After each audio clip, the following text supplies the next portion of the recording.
আজকে সকালবেলা থেকেই আকাশটা খুব মেঘ করেছিল, আর দেখো আমাদের জানলা দিয়ে কি সুন্দর হাওয়া দিচ্ছে। আর আমার এই যে রেন লিলি গাছটা আছে প্রচুর করে এসেছে, এটা বিশেষত বর্ষাকালেই হয়।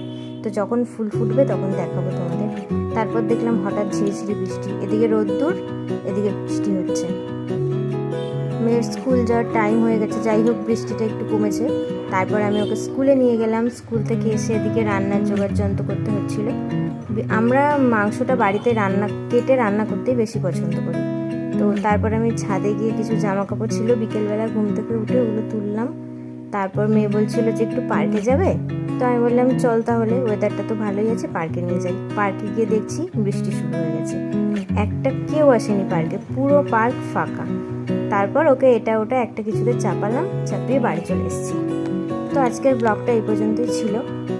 তোমাদের কেমন লাগলো জানিও, ভালো লাগলে একটা লাইক